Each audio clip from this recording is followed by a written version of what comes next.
vai para o canal Acorda Bênção no YouTube. 1 Pedro, ainda estamos em 1 Pedro, a segunda parte. Eu vou ler com vocês do versículo 13 em diante. Nos diz a palavra de Deus: portanto, cingindo os lombos do vosso entendimento, sede sóbrios e esperai inteiramente na graça que se vos ofereceu na revelação de Jesus Cristo. Como filhos obedientes, não vos conformando com as concupiscências que antes havia em vossa ignorância, mas, como é santo aquele que vos chamou, sede vós também santos em toda a vossa maneira de viver. Porquanto escrito está: sede santo, porque eu sou santo. E se invocais por Pai aquele que, sem acepção de pessoas, julga segundo a obra de cada um, andai em temor durante o tempo da vossa peregrinação, sabendo que não foi com coisas corruptíveis, como prata ou ouro, que fostes resgatados da vossa vã maneira de viver, que por tradição recebeste dos vossos pais, mas com o precioso sangue de Cristo, como de um cordeiro imaculado e incontaminado, o qual, na verdade, em outro tempo foi conhecido ainda antes da fundação do mundo, mas manifestado nestes últimos tempos por amor de vós. E por ele credes em Deus, que o ressuscitou dos mortos e lhe deu glória, para que a vossa fé e esperança estivessem em Deus, purificando a vossa alma na obediência à verdade, para caridade fraternal, não fingida. Amai-vos ardentemente uns aos outros, com um coração puro, sendo de novo gerados, não de semente corruptível, mas de incorruptível, pela palavra de Deus, viva e que permanece para sempre. Porque toda a carne é como a erva, e toda a glória do homem como a flor da erva. Secou-se a erva e caiu a sua flor. Mas a palavra do Senhor permanece para sempre. E esta é a palavra que entre vós foi evangelizada. Glória a Deus, né? Essas palavras de Pedro nos lembram muito as palavras de Jesus. Louvado seja o nome do Senhor. O apóstolo aqui, trazendo mais uma vez o assunto santificação. Considerando, né, que, como já vimos na abordagem do capítulo 1, que estamos nela ainda, a primeira parte, que o fim da vossa fé, da nossa fé, é a salvação da nossa alma. Está no versículo de número 9 deste primeiro capítulo de 1 Pedro. E temos dito, falamos na abordagem anterior, eu tenho dito sempre isso nas minhas abordagens, que devemos ser crentes para morar no céu, né? Porque se não for crente para morar no céu, a vida cristã não vai ter muito sentido. Independente de qual tenha sido a motivação pela qual você foi, ou vai, ou vem à igreja, ou chegou à igreja, independente de qual seja a motivação, se foi em função de resolver um problema familiar, sentimental, conjugal, financeiro, empresarial, estudantil, espiritual, tipo assim, fazer cair por terra qualquer obra de trevas, né? Se foi por causa do vício e tal. Independente de qual tenha sido a motivação, você agora deve entender que a razão maior pela qual Jesus Cristo morreu foi para salvar as nossas almas. Foi para nos levar para os céus. Como ele disse, na casa do Pai há muitas moradas. Se não fosse assim, eu vos teria dito. Mas vou preparar-vos lugar e voltarei para vos levar para mim mesmo, para que onde eu estiver, estejais vós também. Jesus aqui curou de diversas enfermidades as pessoas, deu vista a cego, deu audição a surdo, deu fonação a mudo, curou paralítico, curou leprosos, gente com hemorragia, multiplicou pães e peixes, transformou água em vinho, curou gente da mão mirrada. Meu Deus, foram tantos milagres. João disse que se fosse escrever os milagres que Jesus Cristo fizera, disse João, cuido, né, de que não caberia no mundo, né, quantidade de livros com depoimentos sobre o que Jesus Cristo fez, porque foram muitos milagres operados por Jesus. Deixa eu ler aqui essa expressão de João. João capítulo 21, versículo de número 25. Há, porém, ainda muitas outras coisas que Jesus fez, e se cada uma das quais fosse escrita, cuido que nem ainda o mundo todo poderia conter os livros que se escrevessem. Amém. Que coisa maravilhosa, né? Que coisa maravilhosa. Tenho duas coisas bacanas para lhes dizer.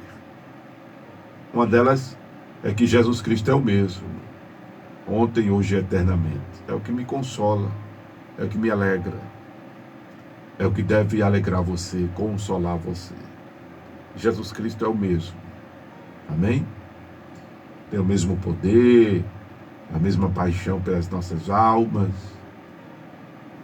nos quer ver bem. Jesus é o mesmo. E a outra coisa bacana é que Jesus disse: quem crê em mim fará as coisas que eu faço, e fará maiores ainda. Então é crer para vivenciar esse poder de Deus. Fique no seu lugar de homem de Deus, fique no seu lugar de mulher de Deus. Mesmo que você de repente não esteja naquele pique de quando você começou a fé, correndo, voando, sabe, dando salto, né? A marcha está lenta. Talvez você esteja até se arrastando. Mas como diz o poeta, o importante é em frente caminhar. Mesmo se arrastando, caminho. Amém? Mesmo se arrastando o caminho. O que é se arrastando, pastor? É a pessoa que está sem muita empolgação, sem muito ânimo, sem muita energia para estar orando, para estar cantando, para estar assíduo nos cultos. De repente, infelizmente, não está certo, não alimento isso, está errado. Mas se você ainda não está conseguindo se desvencilhar do tabagismo, porque tem gente que ainda está na igreja e fuma, né? Fuma, não tem nem como esconder, irmão. Você pode se esconder de a pessoa não lhe ver fumando, mas não tem como. Fica impregnado no dente, fica impregnado na pele, no hálito. Não tem como. Eu particularmente detecto rapidinho uma pessoa que está fumando quando chega perto de mim. Eu tenho uma sensibilidade muito grande a odor, não é? A cheiro, enfim, a essência no ar. Tem uma sensibilidade muito grande. E fora a expressão que a gente tem, né? Porque se demonstra que a pessoa fuma. Não desista. Não desista. É melhor você parar de fumar do que sair da igreja. Não é?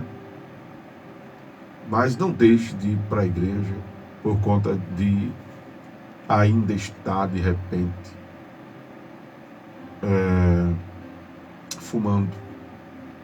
Não deixe de ir para a igreja porque você ainda não é certo, mas você ainda toma alguma coisa que você sabe não convém a nós cristãos. Se você ainda está fazendo alguma coisa que não convém a nós cristãos, infelizmente, tem muita gente ainda metida em prostituição, metida em adultério. Tem muita gente ainda mentindo. Tem muita gente ainda causando dano, não é? Causando dano. Deixa eu tentar silenciar aqui, irmão, esse aparelho. Eu volto aqui no Instagram já já. Tem muita gente ainda causando dano com mentira. Tem muita gente aí. Porque se for, irmãos, as pessoas deixarem de ir para a igreja, ficar de pecado, a igreja vai ficar vazia. Começar dos pastores. Começar de nós pastores. Por isso que quando eu ministro sobre a ceia, eu digo que a ceia é um momento de remediação e um momento de prevenção ao pecado. Ninguém deve deixar de cear. Ninguém deve deixar de cear por conta de pecado. Mas, pastor, não está escrito que quem comer e beber indignamente, come e bebe para sua própria condenação? Preste atenção. Não está dizendo que é comer e beber em pecado. Comer e beber indignamente não é comer e beber em pecado. Paulo até diz, em Coríntios capítulo 11, examine-se e coma. Examine-se e beba. Não diz assim, se examine, preste atenção, olhe, tenha cuidado, lá, olhe. Não, ele não diz assim. Leia o texto. 1 Coríntios, capítulo 11, verso 28. Examine-se, pois, o homem a si mesmo, e assim coma deste pão e beba deste cálice. Porque quando nós nos examinamos, deixa eu interagir com o pessoal que está aqui no Instagram, porque tem gente dizendo para Jesus lhe ajudar a se libertar desse vício, não é? Mesmo quando a gente se examina, o que é que a gente vai perceber em nós, se for humilde? A gente vai perceber que tem coisas em nós que precisamos melhorar.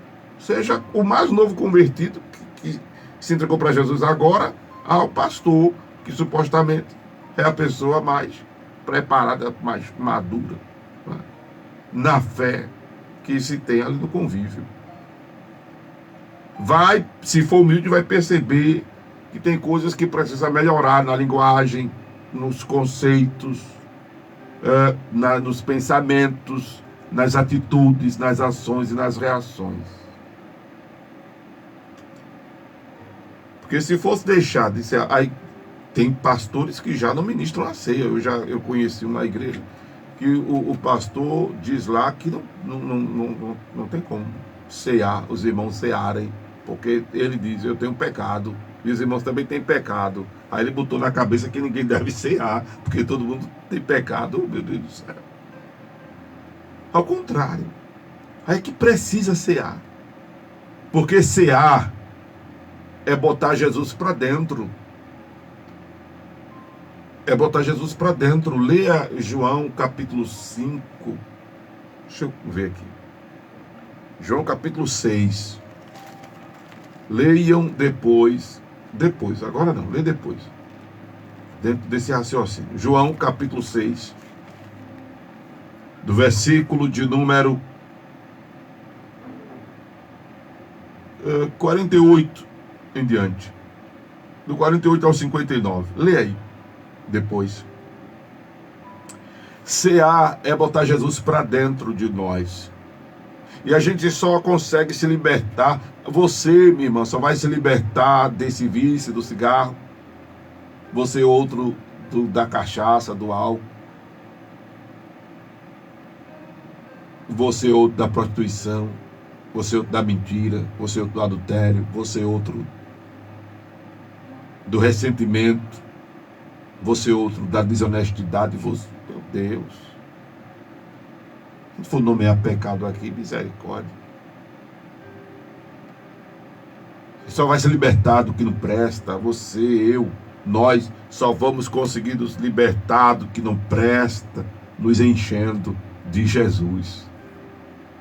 Não pode ficar sem cear. Entende? Explicando que comer e beber indignamente não é comer e beber em pecado. Comer e beber indignamente, no texto de Coríntios, a gente lendo com atenção, vai perceber que é não discernir o corpo do Senhor. Não discernir o corpo. O que é discernir o corpo? É entender o propósito pelo qual o Verbo se fez carne. E Pedro diz aqui, aleluia, que ele, Jesus, foi conhecido antes da fundação do mundo, versículo 20, mas manifestados nestes últimos tempos por amor de vós, porque foi por ele que cremos em Deus, é por ele que cremos em Deus, que o ressuscitou dos mortos. Ele deu glória para que a nossa fé e esperança estivessem em Deus. Pedro foca nesse capítulo mais uma vez. Observe o versículo de número 18 e 19. Que foi pelo precioso sangue de Cristo, imaculado, incontaminado, pelo qual nós fomos resgatados da nossa vã maneira de viver. Não foi por outra coisa, foi pelo sangue de Jesus Cristo, que diz Pedro, se manifestou em concordância com João, que diz no seu evangelho, o Verbo se fez carne e habitou entre nós e vimos a sua glória como a glória do unigênito do Pai. E como eu tenho dito a vocês, propósito maior da encarnação do Verbo, a encarnação maior, o objetivo maior da encarnação do Verbo, a nossa salvação, a razão maior da nossa fé, é a nossa salvação. É a nossa salvação.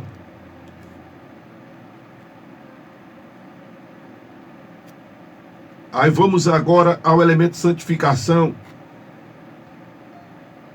que Pedro preconiza aqui nessa segunda parte do capítulo 1 da sua primeira epístola.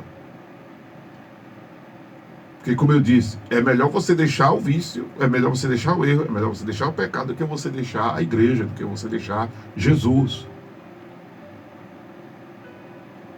Não é? Não tem nem acordo, não tem nem negociação. E isso é um processo paulatino. É um processo lento para muitas situações. Precisamos nos encher de Jesus. Você precisa estar orando, lendo Bíblia, frequentando os cultos. Sempre que puder, faça um jejum. Porque a santificação, que é a condição, sabe, irmãos, da qual Deus não abre mão, Deus não negocia, para que nós tenhamos comunhão com Ele e para que nós entremos nos céus.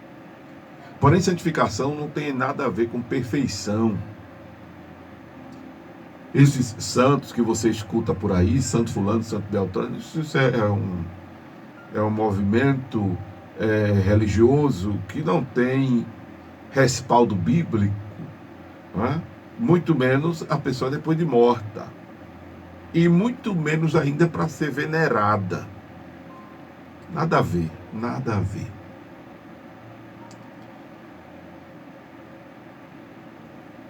A santificação diz respeito a distanciamento, à separação do pecado. A santificação, ela é obtida por dois elementos. Independente da ordem, eu não tenho como falar palavras de Deus e de Jesus ao mesmo tempo. Mas vamos começar pelo processo da purificação, né? Porque a gente já nasce em pecado. Como disse Davi, em iniquidade fui formado, em pecado me concebeu minha mãe. A gente já nasce, já vem ao mundo como pecador. Mesmo que a gente não tenha pecado ali, propriamente dito, executado por nós, não é? Mas a gente já nasce em estado de pecaminosidade. Por isso que eu digo direto, nós somos pecadores, não é porque pecamos, nós pecamos porque somos pecadores. A natureza pecaminosa já está estabelecida em nós, desde, como disse Davi, do momento da fecundação. O pecado de Adão tornou todos nós pecadores, né?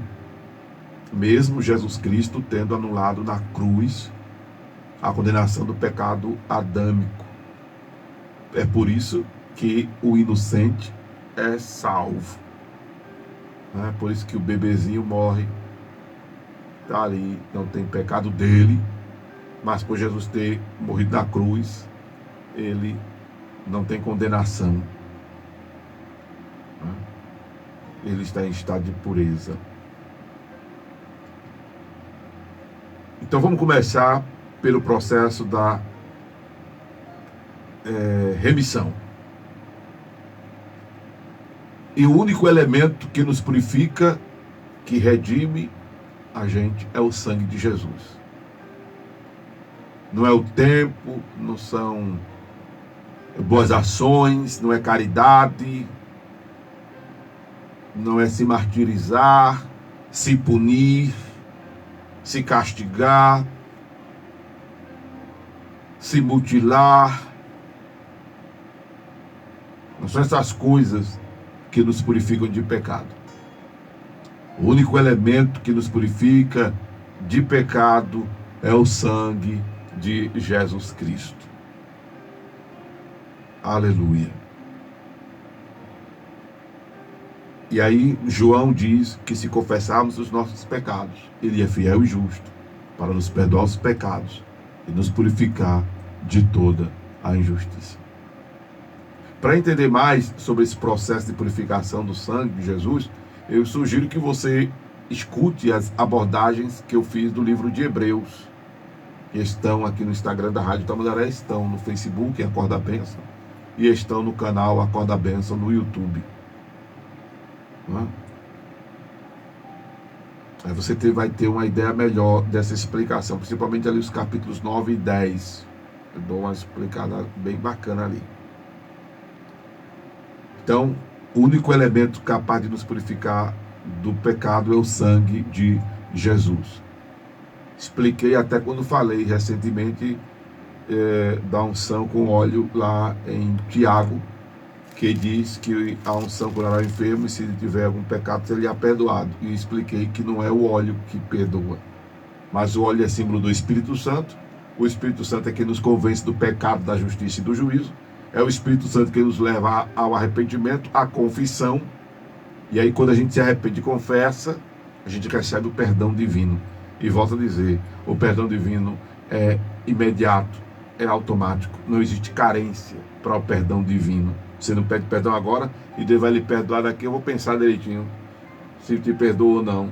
Ou então daqui a 3 meses, 6 meses. Não, Deus não funciona assim. O perdão de Deus é de imediato. É na hora. Aleluia. Né?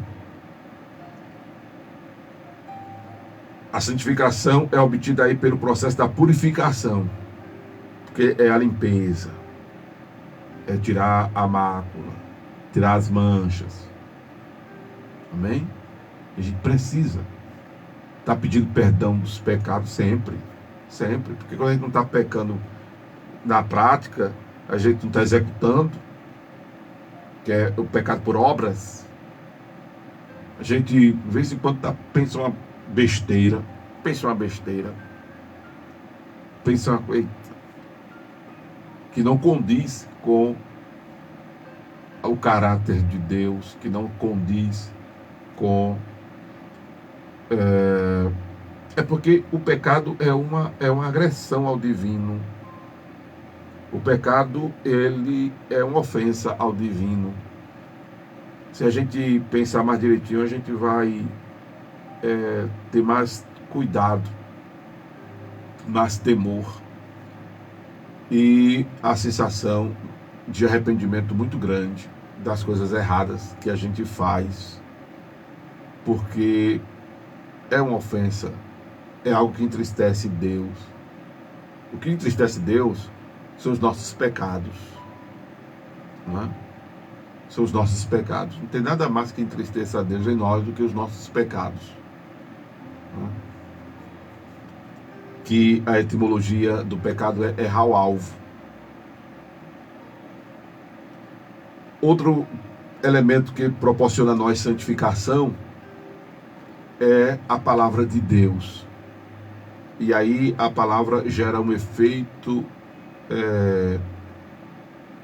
O sangue, um efeito remediador. A palavra, um efeito preventivo.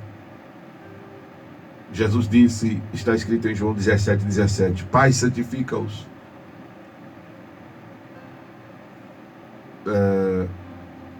na tua verdade. A tua palavra é a verdade. Santifica-os na verdade. A tua palavra é a verdade. João 17:17. Porque quando você vai lendo a palavra vai ficando, vai se criando memória, vai ficando armazenado. Essa história de HD que os computadores têm, a tecnologia tem, isso é baseado nessa estrutura humana. O nosso cérebro, né, que é uma ponte para a nossa alma, que é onde está armazenada a nossa mente, as nossas lembranças, a nossa memória. O cérebro é um mecanismo ponte, né? O cérebro é essa massa encefálica, seus lóbulos, suas partes. Mas a nossa memória, a nossa mente, ela é abstrata. Não se vê, não se pega, não se apalpa, não se examina, não se lê, não se faz raio-x, não se faz tomografia da mente. É essa abstração da gente que o fármaco não alcança, né? Mas ajuda a organizar aqui o cérebro para fazer uma conexão melhorzinha com a mente. Bem, você lendo a palavra, se cria essa memória, e aí, em um momento oportuno, Essa palavra, ela vem à tona pela nossa memória, pelas nossas lembranças, ou pelo Espírito Santo. Por isso que a palavra de Deus, na indumentária da vestimenta do soldado romano, Paulo diz que a palavra de Deus é a espada do Espírito. A espada do Espírito. Porque a espada era a arma pela qual o soldado ele se defendia, mas ele contra-atacava. Aí a palavra de Deus, que a irmã está dizendo, nos fortalece sempre. Esta palavra, ela serve para nós de defesa e de ataque. Ela proporciona a nós a santificação preventiva, porque ela faz com que nós nos afastemos do pecado. A palavra de Deus diz, não faça. Aí você está cheio da palavra, está cheio do Espírito Santo, quer agradar a Deus, porque tem o querer agradar a Deus, não é? Tem o querer agradar a Deus. Não é, nós não somos fantoches, nós não somos marionetes para que a gente vá assim aleatoriamente sendo conduzido à vontade. Não, a gente tem que querer. O ser humano tem vontade. E é importante que nós implementemos esforço, alimentemos, venhamos nutrir esse aspecto da nossa personalidade para que tenhamos êxito em agradar a Deus. É preciso ter vontade. É o que está escrito em Lucas 16:16. Ali os profetas duraram até João, desde então todo homem deve empregar forças para entrar nele. Tem que se esforçar. Tem que se esforçar. Você precisa se esforçar para deixar o tabagismo. Você precisa se esforçar para deixar o adultério, a prostituição, a mentira, o ressentimento, a desonestidade, a coisa errada que você faz. Como eu disse, eu fui nomear aqui pecado, misericórdia. Não é? Você sabe o que você faz. Essa oração, Senhor, vê se há em mim algum caminho mal. Bonitas palavras, né? Senhor, vê se há em mim algum caminho mal. Então, tu sabe o que é que tem em tudo de mal. Tu sabes. Tu não és nenhum bebezinho. Dia desses eu falei de Maitê, a filha de uma colega, uma filhinha de uma colega. Agora eu vou falar de Leandro, né? Filhos de umas ovelhinhas que eu tenho. Leandrinho, que nasceu dia desses. Nasceu quinta-feira passada, Leandrinho. Não é? Tá com dias de nascido. Quem não sabe é ele. Nem Maitezinha. Tem um ano, vai fazer, minha tia, vai fazer um ano. E Leandro tem dias de nascido. Quem não sabe são eles. Mas tu já tem mais de 12 anos de idade e já tem uma idade cronológica, biológica e psicológica para entender o que é certo e errado. Pronto, a partir daí acabou a inocência. A partir daí acabou a inocência. E na proporção que a gente vai lendo a palavra, a gente vai sabendo o que agrada e o que não agrada a Deus. O que é certo e errado. Porque, volto a dizer, a palavra de Deus que é o instrumento aferidor da verdade. Não é o pastor, a convenção, o conselho, a denominação que diz que o que é certo e o que é errado. Não, quem diz o que é certo e errado é a Bíblia. Se a Bíblia disser que está errado, está errado. Se a Bíblia disser que é certo, está certo. Amém? Não adianta a denominação, religioso, sei lá quem for, dizer que está errado, se a Bíblia diz que está certo, e vice-versa. Não adianta eles dizerem que está certo, se a Bíblia dizer que está errado. Procure ler a palavra de Deus. Procure ler a palavra de Deus. Louvado seja o nome de Jesus. Se você tem dificuldade de ler, por analfabetismo, ou pela visão, que de repente não ajuda mais, né? Ou porque de repente não tem, mas tem o braille aí, não é?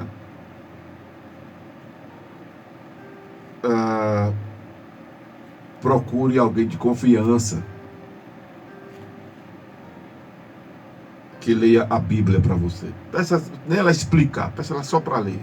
E você vai meditando. Você vai meditando na palavra. Louvado seja o nome de Jesus. E aí a palavra vai ajudar você a não ceder à tentação quando vir, à proposta quando vir. Vai ajudar. O que tem que ter são elementos como estar orando, participando de cultos, se envolvendo na obra, se espiritualizando, participando da ceia. Participe da ceia do Senhor. E somando tudo isso à determinação de querer ser agradável a Deus. Porque se não houver determinação, nem adianta estar falando coisas estranhas de manhã que vai pecar à tarde. Aliás, peca ainda de manhã. Peca ainda de manhã. Ainda peca no ambiente de culto. É bronca. É bronca. Eu estava dizendo dia desses aqui na consagração que para se espiritualizar, meu Deus, é um processo. É para entrar na carne, é só fazer assim que a carne reina. É só fazer assim que a carne reina. Mas para se espiritualizar leva um tempo. Jesus, né? E pede perdão e se sente renovado e tal. E aí, aleluia, de repente, aquela murchada, aquele desânimo. Meu Deus, isso é tão ruim, né? Isso é tão ruim, né, irmãos? Isso é tão ruim, né?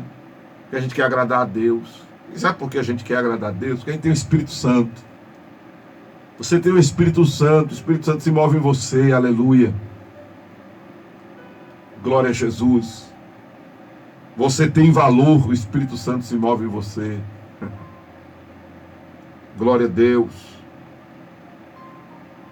E é importante entender que santificação é uma coisa que Deus não abre mão. Alguém, quando a gente fala sobre santificação, diz que isso é legalismo. Não, não é legalismo. É uma exigência divina, bíblica. Olha o que o Senhor diz aqui através de Pedro, como já fora dito várias vezes no Velho Testamento. Versículo 16. E ainda referenda à Escritura. Porquanto escrito está: sede santo, porque eu sou santo. Aí você diz, mas pastor, não tem como alcançar a santidade do divino. Claro, não tem, por isso que eu disse que não tem nada a ver com perfeição. Mas é uma projeção de Deus, é um refletir Deus nas atitudes, nas ações, né? Na personalidade.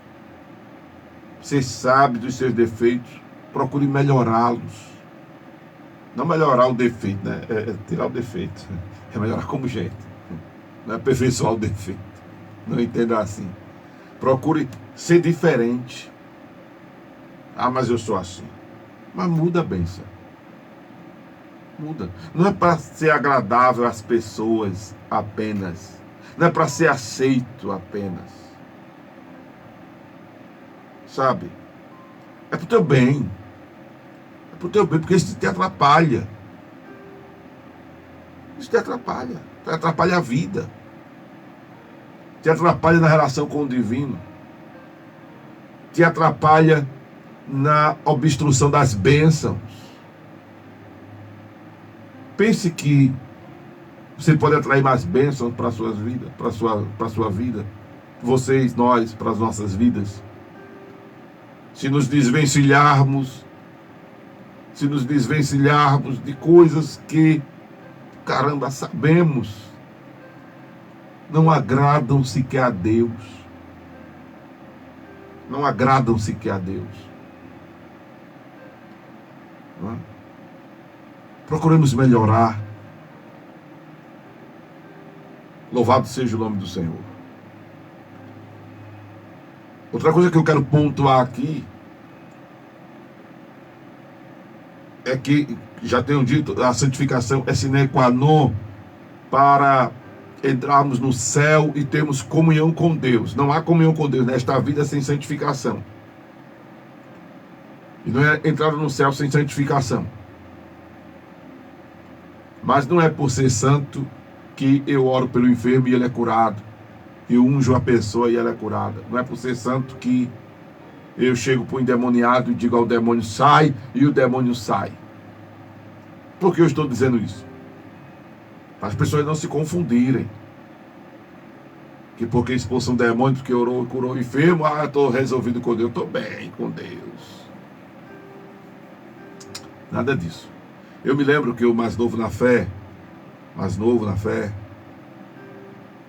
eu fiquei intrigado, porque eu congregava em uma denominação que dá muita ênfase ao batismo com o Espírito Santo, e os obreiros que gostavam de mim, que me levavam para os cultos para cantar e ou pregar, eles queriam que eu falasse línguas estranhas, eles queriam até me ajudar com algum cargo lá na igreja.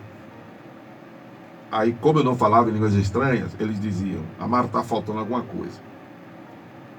Está faltando alguma coisa. E eu, meu Deus do céu, eu novo, irmão, puro que só misericórdia, fiquei sem vergonha depois de velho. Digo isso com vergonha, inclusive. Mas eu era puro, meu Deus do céu, aquele jovem inocente, me converti aos 15 anos de idade, não sabia o que era mundo. E aí, porque eu vi em Mateus que no dia do juízo, muita gente vai chegar para Jesus e vai dizer assim, em teu nome expulsei demônios, curei enfermos, falei línguas, profetizei, aos quais, diz o texto sagrado, o Senhor dirá, apartai-vos de mim, vós que praticais a iniquidade. Aí eu fiquei lendo aqui da Bíblia, aí eu fiquei intrigado, eu disse, mas como? Os irmãos estão dizendo que está faltando alguma coisa em mim, porque eu não falo línguas estranhas, mas tem gente aqui falando línguas estranhas e vai ser reprovada no dia do juízo. Como é bom ler a palavra, por isso que eu digo a você, ler a palavra. Aí você vai, elocubrando, vai pensando, vai meditando, você vai chegar a um bocado de conclusões. Diferente do que a turma prega por aí nos púlpitos. Muita pregação errada nos púlpitos, muitas pregações erradas nos púlpitos. Por isso que quando Deus me levantou para o ministério da palavra, foi com a missão de reeducar as pessoas biblicamente, reeducar as pessoas teologicamente. Modéstia à parte, tem muita gente que não gosta de mim, pastores inclusive, pelo que eu prego. Mas eu prego a palavra. Se você me ouvir direitinho, você vai ouvir que é palavra. Não é citação de Bíblia apenas, não. É até o raciocínio que é coerente. A revelação divina, ao caráter divino. Aí eu disse, gente, então não tem nada a ver. Aí eu percebi que a santificação Deus não negocia, Deus não abre mão para ter comunhão com Ele, porque Deus é santo, e para ir morar no céu. Mas para expulsar demônio e curar enfermo, eu não preciso estar em santidade, não. Até porque quem faz não sou eu, é o nome de Jesus. Agora eu preciso viver a palavra para que eu me salve. Você precisa guardar a palavra para que você se salve. Foi o que Paulo disse a Timóteo, tem cuidado de ti mesmo e da doutrina, para que tu salve tanto a ti como aos que te ouvem. Considerando que salvação ainda é individual. Eu cuido de salvar a minha alminha e você cuide de salvar a sua alminha. Mas santificação não é para expulsar demônio, curar enfermo, profetizar, falar língua. Tem muita gente que está fazendo tudo isso e vai ouvir no dia do juízo, apartai-vos de mim. Então a santificação transcende, está além desse movimento todo que a gente vê por aí. Sou pentecostal até o tutano, como diz os mais tradicionais. Mas eu entendi, à luz da Escritura Sagrada, que a santificação é algo inegociável da parte do Senhor, para que tenhamos comunhão com Ele e entremos no céu pelas portas. Até porque se não for pela porta, não entra. Não será arrebatado. E a santificação, como diz, está longe de perfeição. Mas é um processo de afastamento do pecado. São gestos, movimentos que cuidamos de implementar para agradar a Deus. E eu concluo esta palavra relembrando isso, que só quem nos purifica do pecado é o sangue de Jesus, e quem nos ajuda a nos santificar é a palavra. É a santificação pela purificação e é a santificação pela abstinência. O sangue e a palavra. Procure manter uma relação constante de pedido de perdão e de busca em obediência a Deus. Amém? E todo mérito salvífico aqui é de Jesus Cristo, que derramou seu sangue como um cordeiro imaculado e incontaminado por nós. Se esta palavra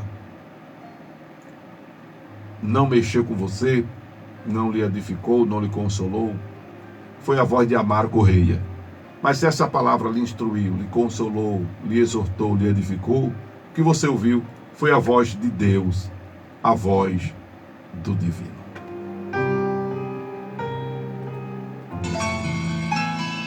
Momento de oração.